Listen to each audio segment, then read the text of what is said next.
Now this year in the tax situation, April 15th got extended to July 15th. Other people thought they were extended till October 15th. There's a lot of crazy stuff going on. But the one thing that we know for sure is Joe Biden has already told us that he's going to raise the corporate tax back to approximately where it was, 35%. He's looking at a wealth tax where they tax you on the money that you've already earned in life. And he's also talking about bringing back the death tax. So the tax man cometh for you if Joe Biden is ever elected. And to break all this stuff down, one of the best in the business, great friend of mine, great friend of the show, joins us again. Julio Gonzalez joins us from Engineered Tax Services. Julio, I know people are relocating, which gives them different treatment for states, and depending on how much time they spend in a different state, they may have apparently 1 in 5 adults have relocated, or at least knows someone who has relocated. What do people need to know to really get their head around what could happen with their taxes here? Well, I think you said it pretty well. It looks like it would double automatically, and then you add on the wealth tax, right? The taxes on taxes.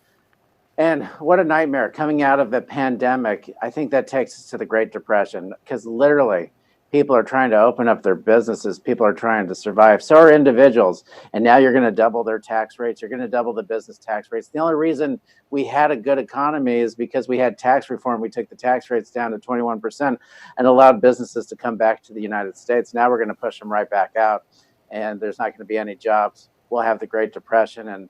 And that's really what we're looking at with an election that Biden would input those kind of taxes. So, Julio, way back when, in December of 2016, I was on Fox News, and I said to Neil Cavuto that I thought if Donald Trump got in with Stephen Moore and Larry Kudlow and their tax plans and instituted some of his tax cuts with a favorable Congress and legislature, many companies would be repatriating trillions of dollars. He would cut regulations to make it even easier for those companies to come back. And I predicted the market would go to 25,000. Well, lo and behold, 12 months after Donald Trump had gotten the office, the market was 25,000. And we were really cruising along. And I kind of feel like this whole thing just goes right off the cliff if Joe Biden should come in, because all that money is going to run right back offshore. Right back offshore. It would go right back. I mean, you're right. I mean, that tax reform, what Steve Moore and Kudlow did with Trump and the administration up there, Mnuchin, that brought the money back. We took down the tax rates. We were finally more competitive. You see this all the time, right? Because, you know, states have to be competitive. Countries have to be competitive. We weren't competitive globally, and that's why the companies left. And I'm afraid that going back to the old past decade where it didn't work, they're going to go right back out. They have a choice. Microsoft, all the big companies have a choice, and they'll go back out again. And that's not good for jobs here. So tell me this, just so people, you know, they watch our show. We're open-minded. We have Democrats, Republicans. You know, we like to hear all voices so you can make a good, sound decision. What's going to happen with the capital gains in your view? If you review Joe Biden's plans, what do you think he's going to do with the capital gains? Well, along every other income tax, he's going to just raise them. It looks like he's looking to double them. I mean, that's what came out in the Bloomberg report today when they did a side-by-side comparison. And again, you know, people that pay taxes, pay capital gains taxes, pay income taxes, they have choices. And I think the choice won't be the United States once we see those go into effect. So long-term capital gains and dividends right now are what, 15%? 15%, looking to take those up to 25% and higher based on your income levels and the gain levels. So that's at 25% is a 66% increase in the capital gains tax. Now, China has a 25% corporate tax in China. Under Donald Trump, we went to 21%. And it was the first time, I think, in decades where the U.S. corporate tax was lower than the communist country's corporate tax. Joe Biden's talking about taking this thing back to as high as 35% on the corporate tax. That just crushes companies, doesn't it? I mean, right there, companies are just done right off the bat. They're just done because when you're in business, the government is your partner, and you want that partnership to be a good one. And for a decade, we didn't have a good partnership. We were giving all our profits right back to the government, 50% when you looked at federal and state. So you don't have any money to save. And so you're basically saying the people that are going to pay taxes, we're going to redistribute to those that aren't paying taxes, because that's what the tax system is about. And you're betting that the business owner, the individual with the lower tax rate, will do better with that income, that money kept, than the government. So like if you're making a couple extra dollars, you're not going to put it under your pillow, right, John? You're going to put it into the stock market. You're going to put it into the bank. You're going to buy equipment. You're going to add people to your team. That's what gets the money going back to Treasury. That's what gets the economy up. When we lowered the tax rates, more money went to the IRS and Treasury every month since we raised or we got the tax reform passed. Well, Julio, I don't know what you guys do down there in Florida, but you know, us Italian guys here in Staten Island, New York, when we got some extra cash, we don't put it under our pillow. We put it in a can, a chock full of nuts can, and dig a hole in the backyard and bury it. You know what I mean? My grandfather used to say, don't put it in the bank, put it in a coffee can and bury it for a rainy day.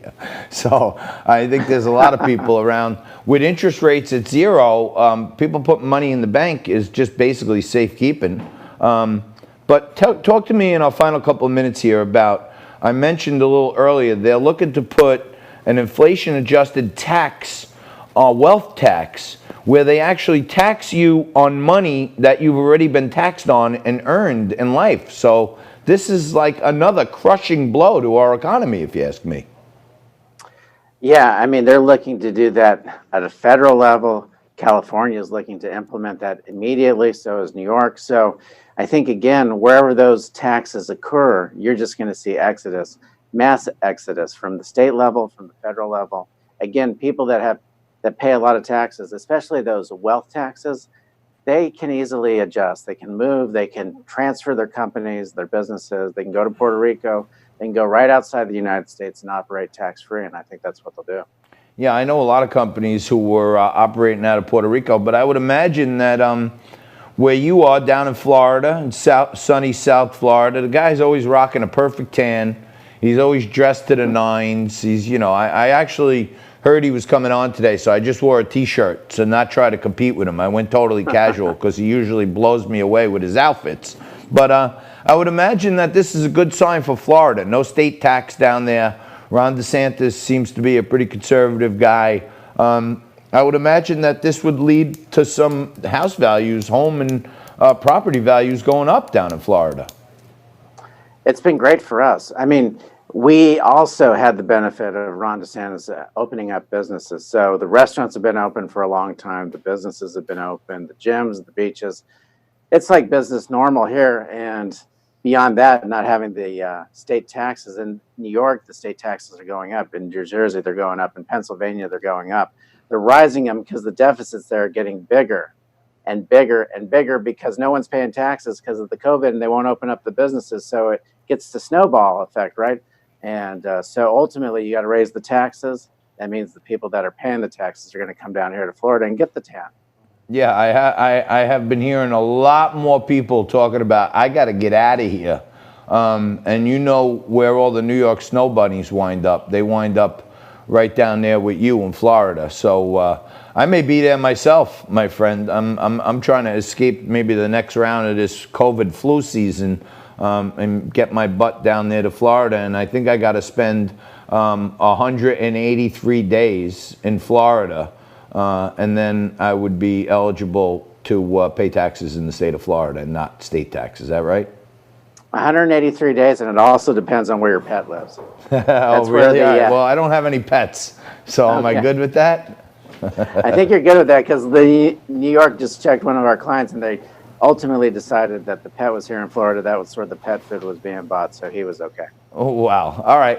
Hey, Julio, I know there's going to be a lot more craziness going on with taxes and what people's investments, what they need to know. Hopefully we can have you back soon and break some of this stuff down for us. I'd love to come back anytime.